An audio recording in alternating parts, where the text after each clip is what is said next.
IRS stopped. HHS says it plans to resume sharing Medicaid. Okay, so a court said the IRS has to stop, and they're not stopping fully, but to give not share information with DHS, which is plus there. But on the other hand, it says Health and Human Services says it plans to resume sharing Medicaid info with ICE. That's going to be a whole thing because it helps them catch people. And on the other side, they wanted to crack down this public charge rule too. So we're seeing if you're getting these kind of benefits to get you, that's coming down the pipeline big time. And I remember last time Trump did the public charge rule during the first administration, it was just such a badly designed form. I think it was I-944, something like that.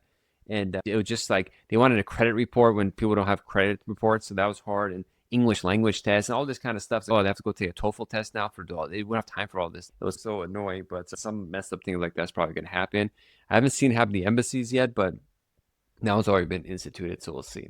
A bit of good news. This post says today, the District Court of Maldonado, this is last week, Bautista granted nationwide class certification and partial summary judgment on behalf of the class, rejecting matter of Yahur Hurtado and the predecessor ICE policy applying 235B2A, detention without bond, for all persons who entered without admission or inspection. This is a big deal. If you have an I-618 waiver pending, they'll just come pick you up and hold you. And you're like, dude, I have a 618 pending. What am I going to do? So this was a disaster that was used to fill up the jails and stuff like that and make much money for some private prisons. But that's classification on block.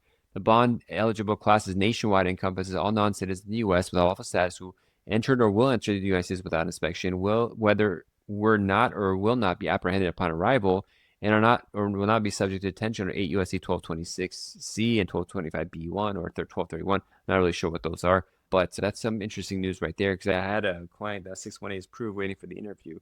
And I'm like, do you want to leave now? Because if they get you, they continue indefinitely. I said, I don't want that to happen.